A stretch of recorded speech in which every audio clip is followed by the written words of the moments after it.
panelists on the line. When you are ready to begin the presentation, press the. Okay, hello everybody, and thank you for coming to our third of three webinars about our development of an integrated population model for the Baird sparrow.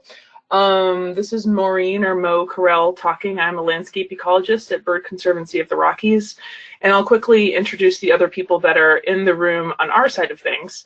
We have Adam Green sitting next to me. He's our biometrician for this project. We also have Chris White, who's our acting science director. And we have David Pavlaki, who's our lead biometrician at Baird Conservancy.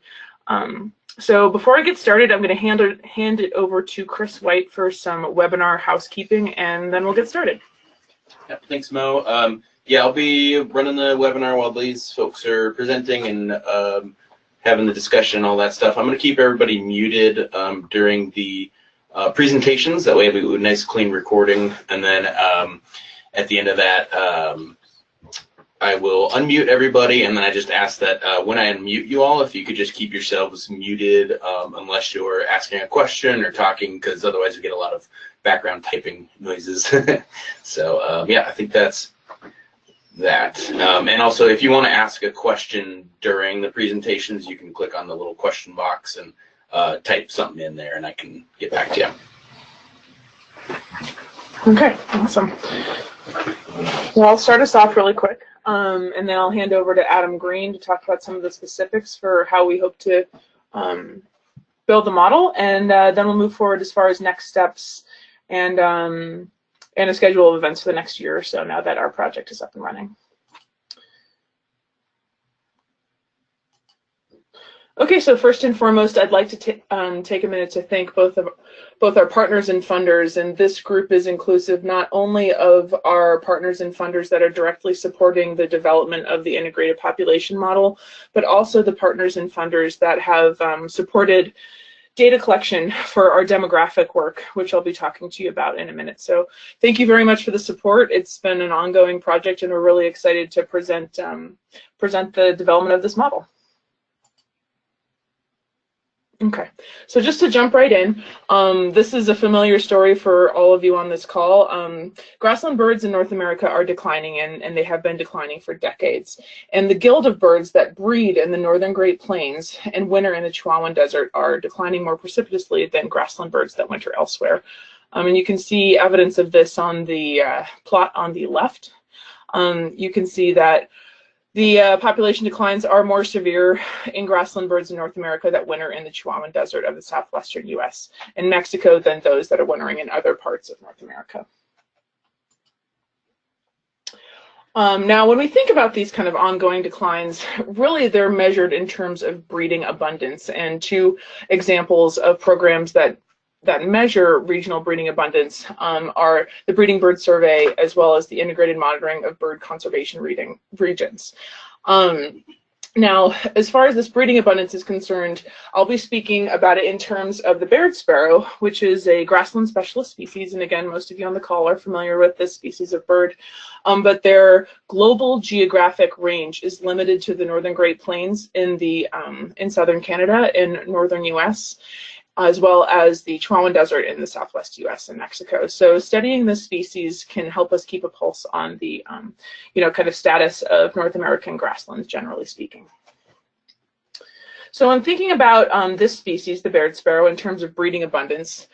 Breeding abundance is really kind of a conglomerate of a bunch of different vital rates or demographic rates that affect numbers of breeding abundance annually.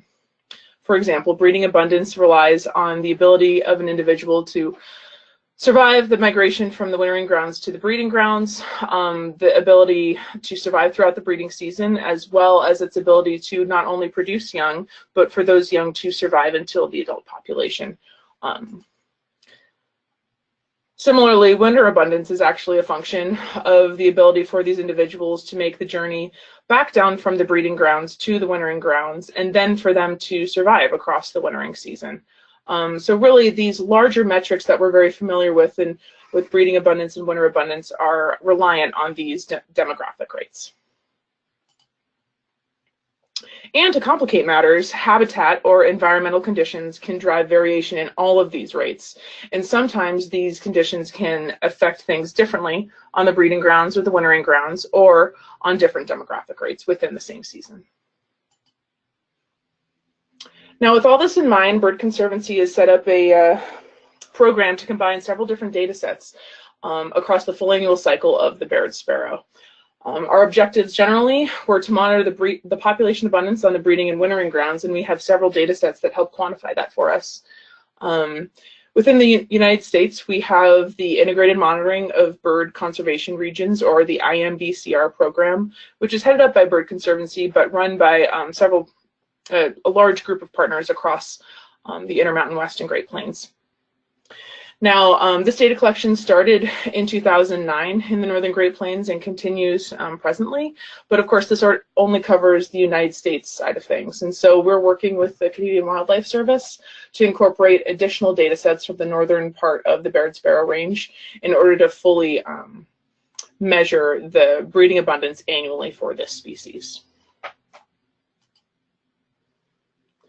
On the wintering grounds, we have access to a data set that was collected between 2007 and 2013, again headed by Baird Conservancy, but completed on the ground by many partners, that gets at grassland bird population sizes for the grassland priority conservation areas that you can see in the map in the lower left-hand corner.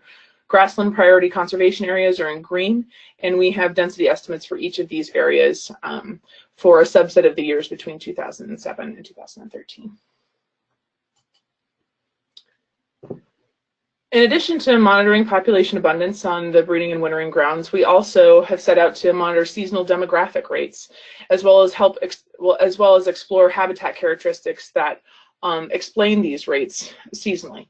We maintain two and a half demographic sites on the breeding grounds, one in Montana and one in North Dakota, and we have a sister site in Alberta that's run by the University of Manitoba, where we do have some additional adult survival data for the Baird sparrow.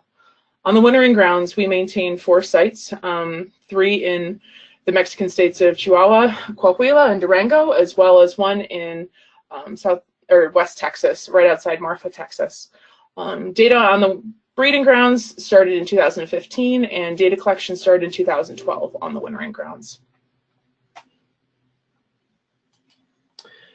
Now, what exactly are we collecting at these different demographic sites? Well, we use VHF, or very high frequency radio transmitters, to track individual Baird sparrows daily, between 30 and 45 days, to get an idea of adult survival rates, so how well adults are surviving from the beginning of the season to the end, and also get similar rates for juveniles on the breeding grounds. As I mentioned before, we've been doing this since 2012 in Mexico, in the southwestern US, in 2015 in the Northern Great Plains. And technicians on the ground will capture these birds, put the very high frequency transmitters on these individuals, and then track them daily. On the breeding grounds, we track only adult male sparrows, and on the wintering grounds, we track adults, generally speaking. And from these data, we know that adult survival is lower and more variable on the wintering grounds. On this slide, we have 4 plots, 2 from the breeding grounds, 2 from the wintering grounds, all showing adult survival annually. And you can see when comparing these data points that the ones on the breeding season areas are higher and less variant than those you see on the wintering grounds. And although only 2 plots or 2 sites are shown from the wintering grounds here, the additional data that we have from the other 2 sites show similar trends, or maybe lack of trend, where really the survival rates are all over the place depending on the site and the year.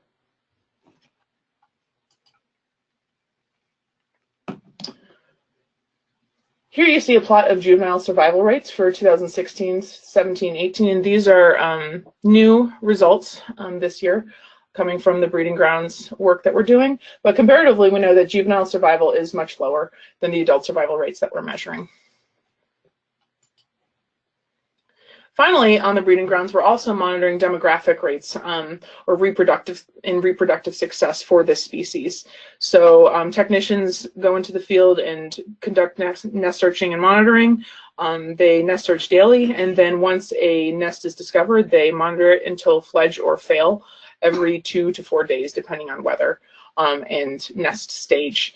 And we know from that that reproductive success has varied a bit. We had a pilot season in 2015, but across 2016, 17, 18, we know that these rates do not vary much, even though we had a lot of variation as far as the environmental conditions on these sites.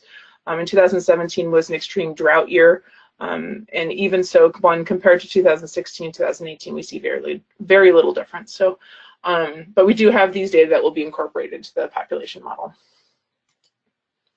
And with that, I'll hand it over to Adam Green, who's going to talk a little bit more about the structure of the model. I think I can take this. Thanks. We can, as Mo kind of touched on, we can look at how populations change over time using abundance, which is what we often do. But that doesn't tell us why the mechanisms that are driving the population.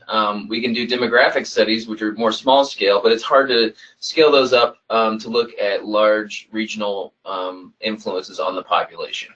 So an integrated population model integrates, as the name of it suggests, those two data sets, multiple data sets. So we can use the information from the demographic studies to help us inform why the mechanisms driving the changes in the population. So some kind of basic population dynamics. All changes in populations are due to 4 things: births, immigration, so individuals coming into the population; deaths, and emigration, which are individuals leaving the population. And so from just the abundance data alone, we can fit an open population model, and that gives us estimates of survival, so how many birds remain in the population, and gains, how many birds are added to the population. And so if you look on the left side, and so each of these are functions of those 4 basic components: births, deaths, immigration, and emigration. And so on the left side we have winter, those parameters during the winter to breeding period. So survival from during that period is a function of survival in the wintering grounds, as well as apparent survival, so survival during migration and remaining in the population from the wintering to the breeding grounds. And any gains during that period are due strictly to birds coming into the population, so immigration. Likewise, going from the breeding season back to the wintering grounds, we have, again, survival and gains. Survival is a function of surviving the breeding period, as well as the migration period, and remaining in the population, so the opposite of immigration. And then gains, again, are due to immigration, so birds coming into the population, particularly during migration, as well as births, since we have the breeding season included in this interval. So that gets back to the demographic data that Mo touched on. So we can substitute a lot of the information that we have into these parameters. They're components of these parameters. So for example, during the winter season, we have adult winter survival in the wintering grounds, and then during the breeding and fall migration, we have adult breeding survival that contributes to the survival parameter, and then for the gains parameter, we have the nesting success and the juvenile survival that contribute to that parameter. So kind of using basic algebra by including the information from the demographic data, we can then estimate the remaining parameters, because they're the only unknowns we have left. So the migration parameters in this case, we have the immigration, apparent survival during the migration, as well as the immigration, so the rate of birds coming into the population during migration. So I know it's a lot. That's kind of how all the different data sets fit together into a single model, and this is all we can estimate it all together in one joint model. So we're not really analyzing things separately and putting together. They're analyzed jointly. So it's nice to know kind of the components of the population dynamics and how each of those parameters might contribute to that. But I think we're really interested in what drives changes in those parameters and how that translates into changes in the overall population. And so we plan to model the demographic and those components, those different parameters, as functions of covariates. And we've come up with some preliminary covariates, and we've broken them down into a few kind of broad categories. So they include landscape level covariates like habitat fragmentation and the amount of habitat. So this gets at habitat loss versus fragmentation, as well as NDVI, the Normalized Difference Vegetation Index, which is a measure of greenness of the vegetation. So that might get at kind of the quality of the habitat, one component of the quality of the habitat. We also plan to include weather covariates, such as temperature and precipitation, local vegetation, like ground cover and vegetation structure. So ground cover would be bare ground, grass, shrubs. Structure would be more like grass height or shrub height. And we measure these at the points in each of the abundance monitoring programs. So IMBCR and then the winter surveys. We have local vegetation surveys that we do in conjunction with the points of the transects. So we have information that directly ties to those counts. Because we're counting every species we encounter while doing the abundance surveys, we also have information on other species like predators such as shrikes or raptors, and nest parasites like brown-headed cowbirds. We hope to include management covariates. We have information on the Conservation Reserve Program right now, which is a federal program that subsidizes farmers to remove land that was previously in agriculture and put it into native grasslands, as well as some shrub removal. So particularly on the wintering grounds, where shrub encroachment is kind of a large problem. And then finally, we want to include latitude and longitude, and this just kind of gets at general range of the Baird sparrow. The breeding range and the wintering range. So I won't go into details, but these are kind of some, again, this is all preliminary, but some preliminary hypotheses that we might have about how these covariates influence some of these parameters. So adult survival, actually all the breeding season parameters, adult survival, nest survival, and fledgling survival, we expect to be influenced by local vegetation structure, ground cover, the local weather conditions, predator densities, and then for nest survival, we also expect that there might be some influence of cowbird densities on nest success. For the migration period, since all of our unknown parameters are kind of lumped during the migration period, we are using this to kind of capture to kind of soak up the extra noise in the abundance estimates that aren't accounted for by the survival and the reproductive data that we have. So migration survival might be influenced by large weather events. We don't necessarily have any specific hypotheses at this point, but things that might influence survival during that period, like a large snow event or a cold front or something like that.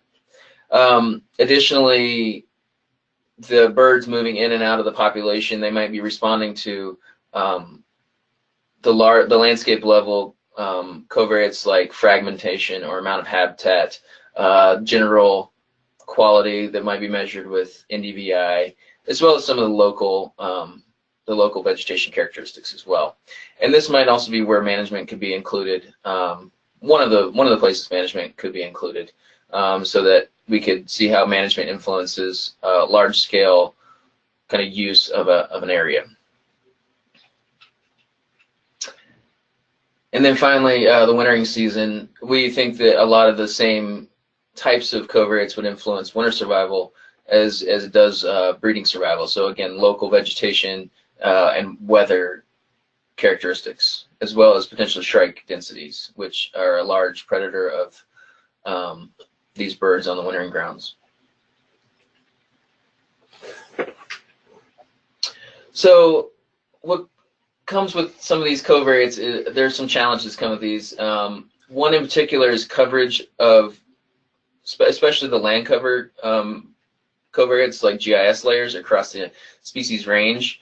There's not particularly a lot of layers that cover all three countries, Canada, the US, and Mexico.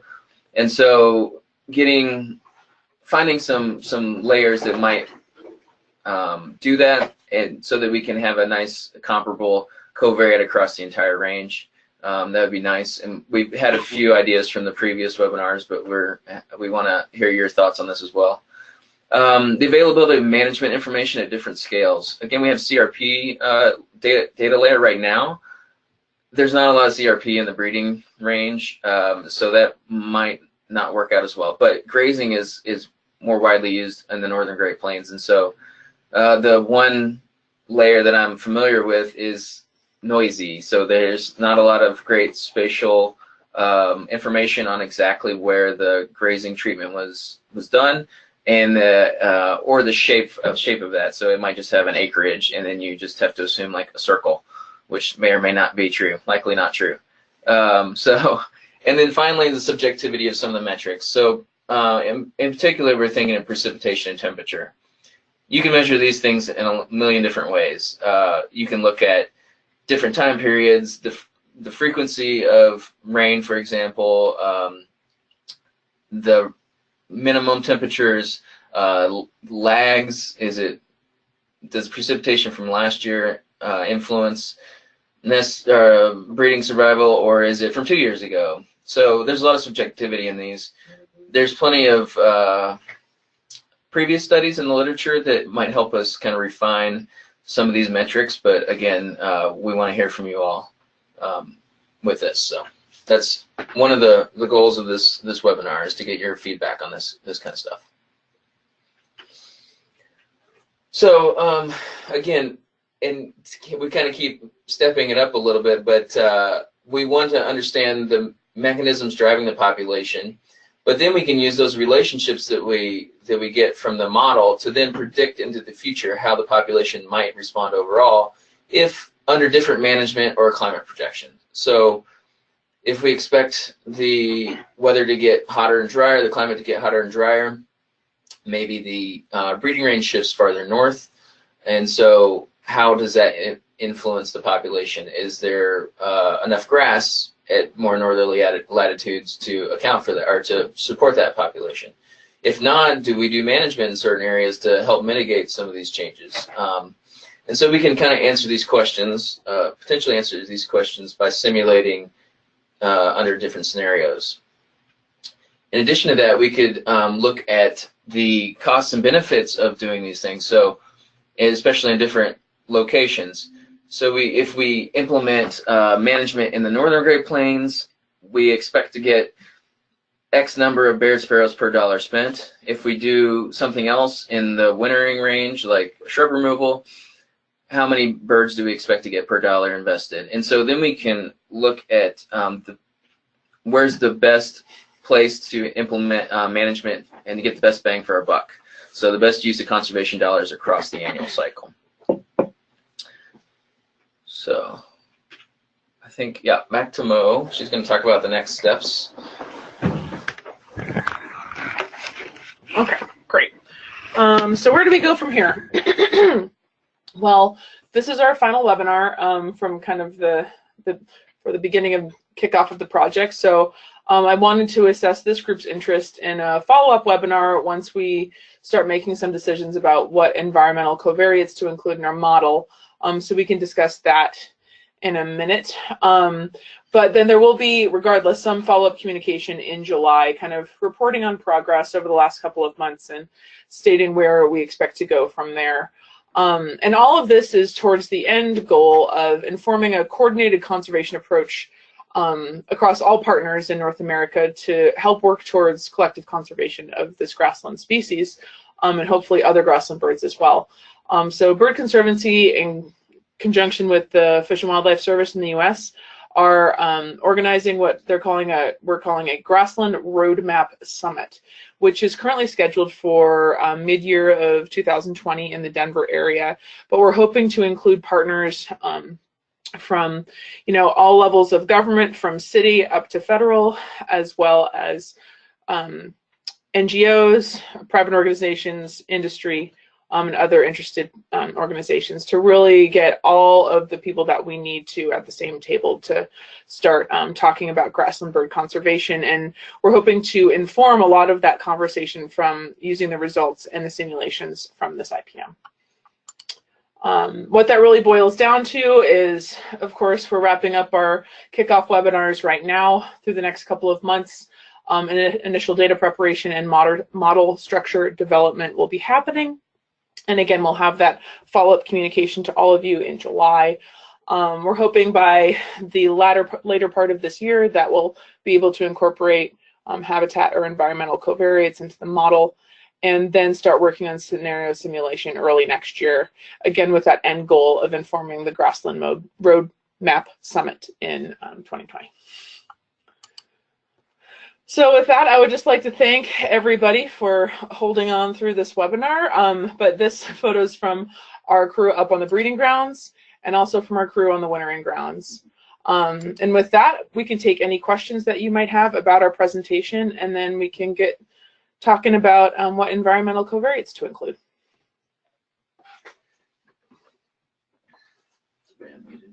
Okay, folks, I have unmuted everyone on our end. Nope, just kidding. Doing that now.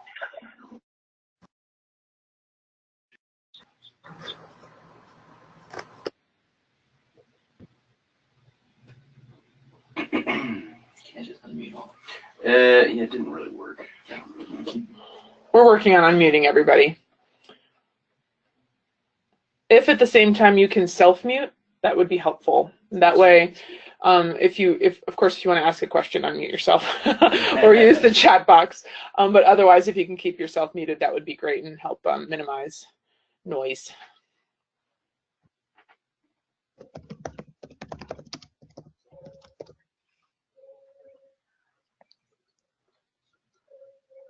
Yeah, I think I've got everyone unmuted on my end. Okay.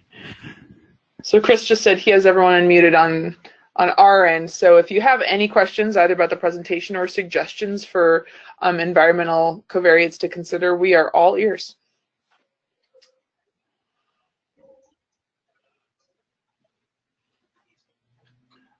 David Bohr had a question. David, I don't know if you want to ask that in person or not. Yeah, if you're able to. Otherwise, the question was, are you considering evaluating the management type? What do you mean by management type? I guess not sure exactly what the question is. Like different types. Oh, sorry, in Mexico. Oh, in Mexico. Yeah. Yeah, I don't know that we don't have a lot of management information in Mexico. I included shrub removal initially because we have some different sites, but I think we could potentially evaluate that by looking at shrub cover, assuming that if you remove shrubs, you might, that'd be equivalent to shrub removal. But we don't have a lot of management information in Mexico at this point, I don't think. We do have management information from the Sustainable Grazing Network, which is a program that Arvind Punjabi here at Baird Conservancy runs. And he has connections with many ranches in Mexico that are doing kind of sustainable management and sustainable grazing practices to help increase grassland health, and as a result also help out grassland birds down there. However, that project is very it's mainly limited to Chihuahua in Mexico, and there's not a lot of coordination across different management types. So I think incorporating that particular data set into this integrated population model would be difficult. However, part of the point of these webinars is to kind of solicit information as to if there are larger scale management data sets out there. So if you know of any, I'd be really interested to hear more. Yeah, and you mentioned ejidos as a... Right. So we actually had our Spanish language webinar last Thursday covering the same exact material that we just presented to you. And one result of that webinar was the ejido versus private land shapefiles that cover most of Mexico. I haven't taken a look at them yet, but they're landscape scale data sets. So we do have that data. Thank you. And we had another question from Jim Giacomo. You have across the Great Plains for modeling relates to the type. Yeah, I don't. Again, these are we don't have all this data in hand at this point, and I think cost we would have to work with somebody in FSA, I think, or whatever management we evaluate, whatever agency or whoever implements it, we'd have to, I think, work with them to kind of get some cost estimates. So yeah, this is again preliminary, but that'd be ideal. So I think that one thing, this has come up on some of the other webinars too, is, how are we incorporating human dimensions of what's going on in this landscape into this IEM? And really, we're going to have to work on the assumptions that we're making between what humans decide to do or what drives human decisions, the impact of those decisions on environmental conditions on the landscape, and then we can start to explicitly model how that affects Baird sparrow populations. But working on the assumptions that kind of inform environmental conditions on the ground will be a big part of this. Yeah. But we have not explicitly done that yet. Right. But there are layers like the plow print from WWF that they project changes in or increased agriculture over time, and so that might be a good source for looking at things like fragmentation or habitat loss over large areas. So that might be one source.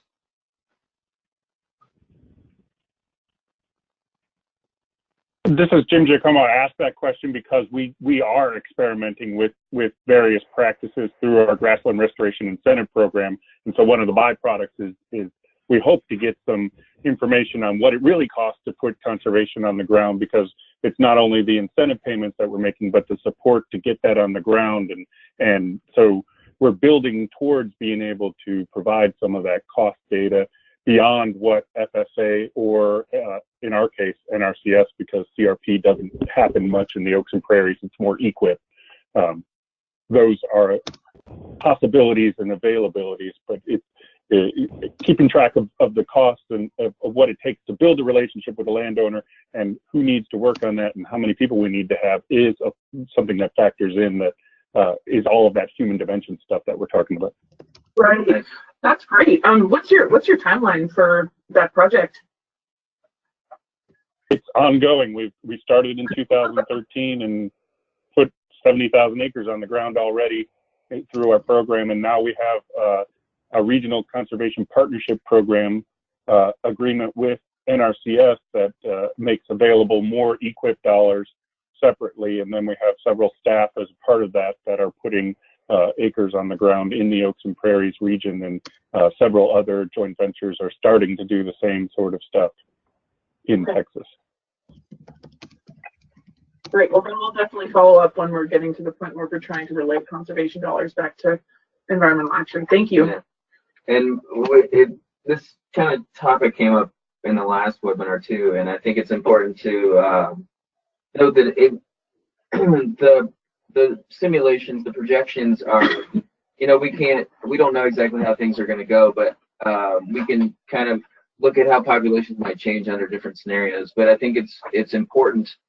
That's kind of a first step. I think it's important to explicitly incorporate a lot of those human dimensions components, like what other people care about besides Baird sparrows or whatever grassland birds, because I know it's hard to believe, but people care about more than birds.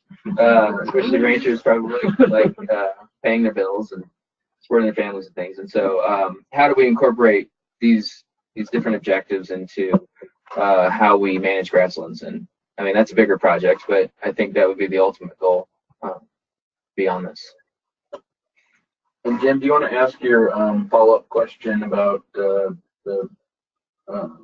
scope of this project? Sure. So I was wondering, when you said grassland summit, did you mean North American grasslands, or is it just confined to the Great Plains and these bird species? Because that's one thing that I run into all the time working across North America, and with one of the groups that I'm working with is the AFWA Bird Conservation Group.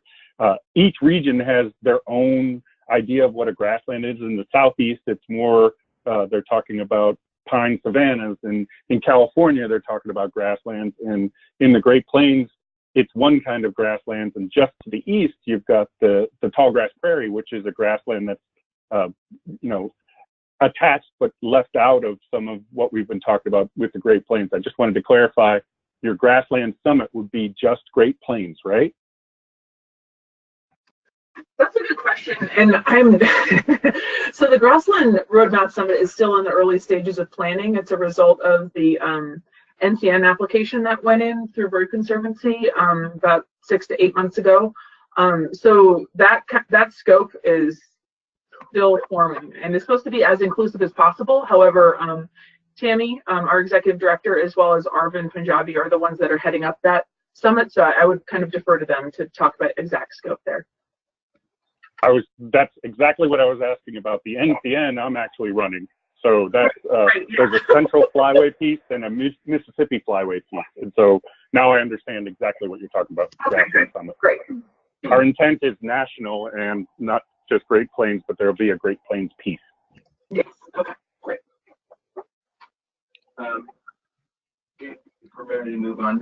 David was asking David Moore about the food quality for Baird sparrow in both winter and breeding territories. Right. So this is great. So this is something that we've had as a suggestion across, again, all 3 of our webinars. And I think it's an important thing that we would like to include. However, the data sources for that are very few and far between, and I know of no, landscape scale data source for that. Of course, we can always talk about the assumptions of what a remotely sensed variable such as NDVI or another moisture index might say about food availability on the breeding grounds or the wintering grounds, but a way to explicitly incorporate that, I don't know that we have access to it unless you have an idea about a data source.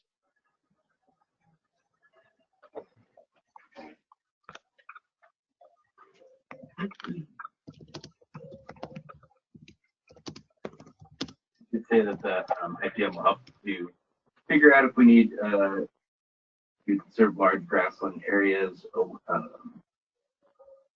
away one to another, or small areas closer. Right. Yeah. Yeah, I think that's the point of including both amount of habitat, so that would get at loss versus fragmentation. So by including both of those, we can say, well, is it good enough to just put grassland wherever at whatever size, or do we need to try to make large blocks of grassland? So should we, if we're going to add grassland, should it be on our existing blocks, or is it okay just to do it wherever we can? Yeah. The other thing to look at there is kind of scale at which the fragmentation amount of habitat is important. So we've also talked about varying buffer sizes to try to get at that a little bit more.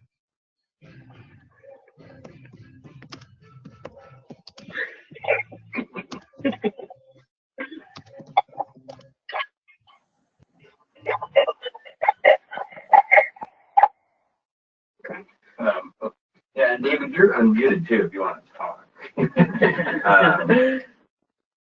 You did say that in Chronatura,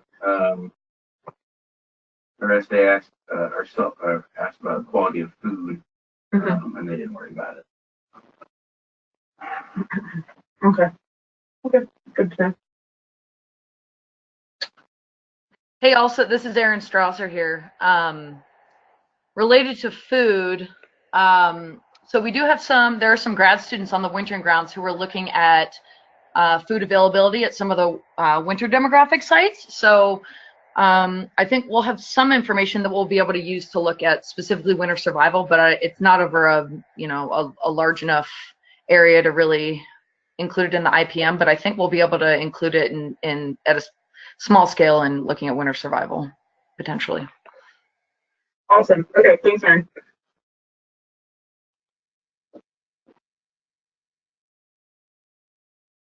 And Mike was wondering if you're thinking about looking at native versus exotic grasses.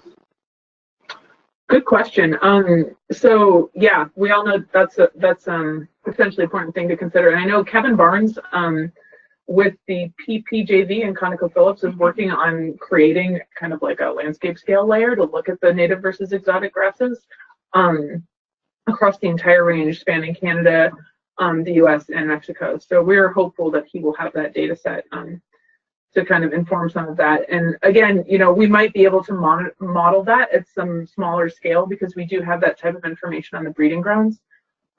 So the potential is there to take a look at native versus exotic. We'll see if the models will converge.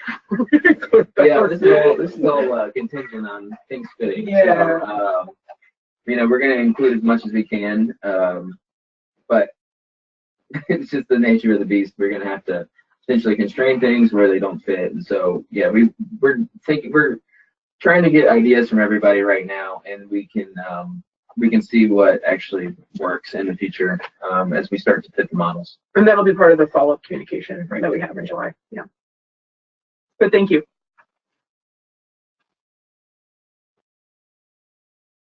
Hi, this is Kara. I'm in Missouri. And I was wondering, I'm sorry, I had to step away for a minute, so if you already talked about this, just tell me to ask later. But how fine a scale is your precipitation data in the wintering grounds? Because it can be super variable, and that affects seed availability. So we've got information at a couple different scales. We have local information at each of our winter survival locations, and that's specific to the ranch that is being monitored.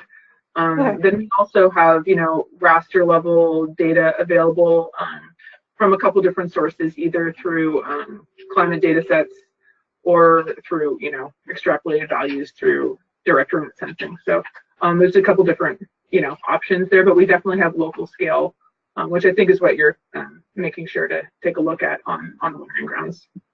Right. Yeah. And then is in the, because sorry, I'm kind of trying to dig back to 10 years ago's information, but the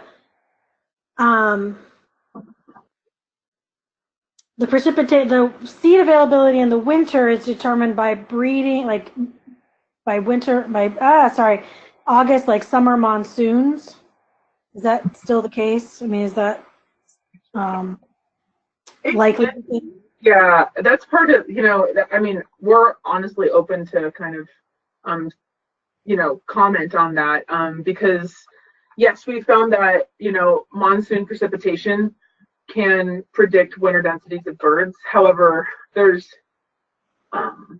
arguments for and against different time periods and when we would actually consider, or do we consider annual precipitation? That came up as a suggestion on the Spanish language webinar that we had last Thursday. All backed by different biological reasons. So if anyone on this call has specific kind of opinion on the different windows of temperature or precipitation to include in a model like this, I'd be really interested to hear your thoughts.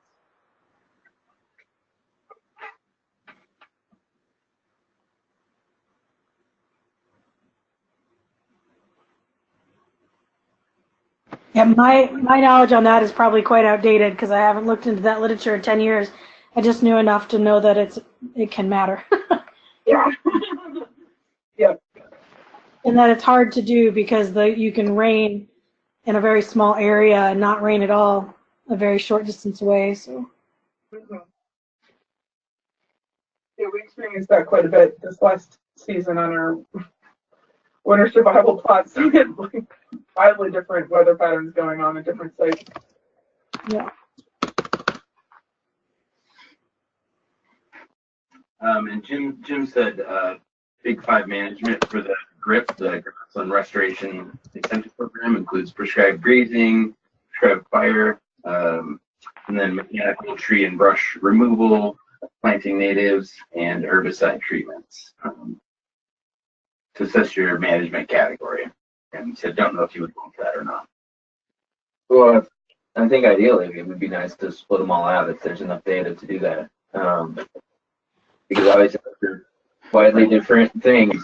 So yeah, that would be ideal, I think, if it's possible.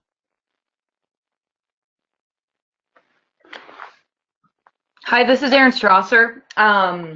Just a little bit of insight on how those different time periods of precipitation could possibly be affecting these populations. So something that happened this winter down on the wintering grounds are that we got a lot of winter precipitation in the form of snow and a lot of rain. And what ended up happening were a lot of forbs popped up, and subsequently there were a lot of insects that were out. So I imagine that a lot of the birds were eating insects, fattening themselves up a little bit before they were going to start migration. So I hadn't really considered that as something that might impact these birds, because we haven't seen this much precipitation during the spring, and I think this many insects. So just a little insight on that. You're saying that maybe spring precipitation would affect survival from the wintering grounds to the breeding grounds. Yeah, exactly. Great, winter or spring, like right before they left. Yeah, I get that. Yes, okay. Cool. Yeah, thanks, Erin.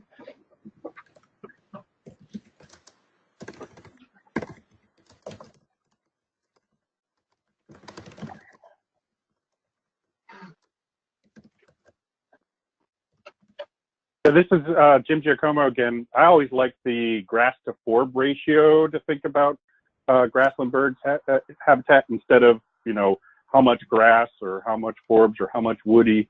The ratio of grass to forbs, if you have one too high and one too low, it leaves out certain species, and the other way around, and even half and half, you're leaving out some of the pure grassland species. So like you said about it being a little wet this year and having more forbs, that would affect that ratio, and that might be a more interesting variable to look at rather than either one or the other. Perfect. Grass to forb ratio. Yeah. It comes in proportion. Mm-hmm.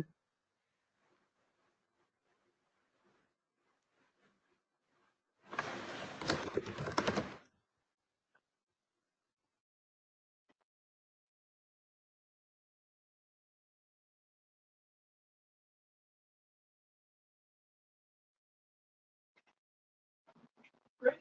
Yeah. Well, we covered. My main question was to talk a little bit about the different windows of temperature, precipitation that might matter, but we did touch on that, which is great.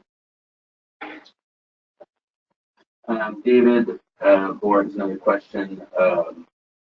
What do we know about the Baird Sparrow fidelity to sites? I think that can be considered a variable. Well, we know that the fidelity is low. On the wintering grounds, I think at our Hano site, which is our longest running site, we have, Aaron, what, 3 recaps total? And returning to the wintering grounds in Hanos? Mm-hmm. Oh, no, there are a lot more than that. It's like 0.02% of the Baird sparrows versus 2% of the grasshopper sparrows returning. So it's very low, but I can't remember the exact number. Mm-hmm. Yeah. But a lot of that site fidelity can be accounted for with those migration parameters. So if they don't, well, anyway, without getting into too much, they can account. So at our site down in Durango, they had never, in the 6 years of monitoring there, 6 winters, they hadn't had any recaptures. And this year, when a lot of the other parts of the Chihuahuan Desert were pretty barren, they had a lot of Baird sparrow recaptures down there. I think they maybe got like 5. One even came back with a transmitter from a different year. Oh, wow. There you go. And then, conversely on the breeding grounds, we recently, in a, related effort, put out geolocators on over 200 grasshopper and Baird sparrows, and we got 12 of them back. And let's see, yeah, 6 of them were from Baird sparrows. So, again, really low fidelity, although, our ability to assess that fidelity has been kind of, not the main point of the projects that have been running. So, but still, that's information that we have. Incorporate the geolocator data. Not geolocator data, but just fidelity data, generally speaking. Yeah, I think I've kind of touched on it that the fidelity is kind of wrapped up in those migration parameters, so that if a bird doesn't come back, it goes somewhere else, and so that kind of either appears as a death or something like that. So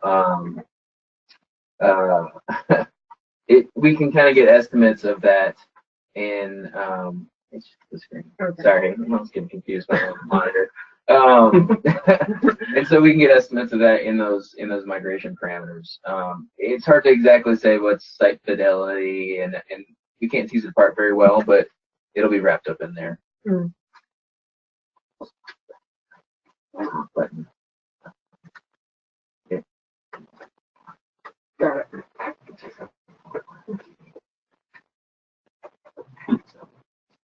Okay. Yeah. More questions? Jim was wondering about the year site fidelity. Do they stay in the same field throughout the winter, or are they moving around? Sure, we definitely have a lot of individuals leaving the wintering grounds midwinter. So again, it's kind of confounded with the transmitters dying at the same time, but we have a measure of unknown fates for the birds that do have active transmitters on them. So we could start to get at that. Also, with the radio telemetry data, we do see birds that will move a few hundred meters up to like 10 kilometers away that we can continue tracking.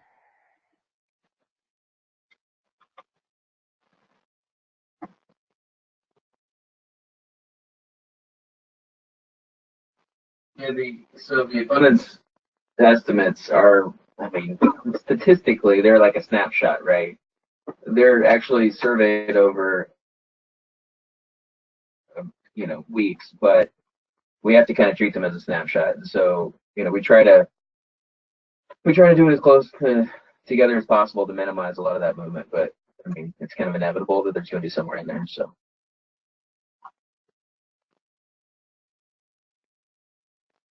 That's the case with any study like this, I think. So. This is Jim Giacomo again. Is there any way to look at it more in a relativistic way, kind of have probabilities of things moving around and be able to use that with probabilities of weather changes, so that we're not saying things need to happen here at this spot or things are happening here at this spot, but the chances are things would happen at this spot. With the way grassland birds move around a lot more and the habitats move around a lot more, because the turnover is so much faster than where I came from thinking about forest birds, that it's kind of like in physics, relativity versus deterministic factors. You can do in forest, it's kind of in our management world deterministic. We could say here this is going to happen, but in grasslands, I always thought if we could get to the point where we could figure out just what are the chances that they're going to stay in the same place, and that we can get the habitat to stay good for a certain amount of time, that could help us model things. And I don't know if that's built in, that possibility is built into what you're thinking about. You mean within a season? Within season, between years, over 5 years? Yeah, I think within. I think with across seasons that's taken care of in the model, but within a season, because we're kind of assuming that abundance is a snapshot of of what's going on in each season, then I don't know. I have to think about more about how we might do that if we wanted to. Yeah, it's like an open population model within a season almost would be required. Local immigration. Yeah, but within winter or within breeding, which I think is. I don't think we have the data for that necessarily. Maybe. Anyway, we have to think about it a little bit more, or a lot more. We do have unknown fits of birds locally, so you know we can start to get at that. Yeah.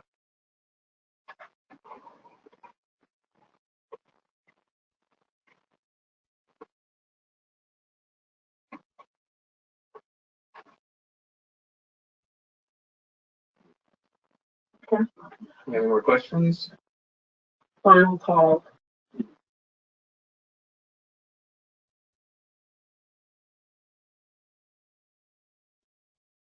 Okay, great. Well, if you have any follow-up comments that come to you afterwards, feel free to contact me or Adam, and we'll add that contact info up to the screen. We can manage it. But in the meantime, I'd just like to thank you all for coming. And then also, before you go, we wanted to assess interest in whether or not you'd be interested in a follow-up webinar to kind of share the different covariates that were a result of the discussions on the 3 different webinars, or if an email blast would be more appropriate. Regardless, again, we hope to do some follow-up communication in July, but a webinar versus an email preference would, I'd love to assess interest. So if you guys can respond either, you know, over voice or through the chat box, that'd be great. I don't know what's going on the screen. What are you trying to do? Oh, I was just trying to switch them, but you see the information on there, so it should be good.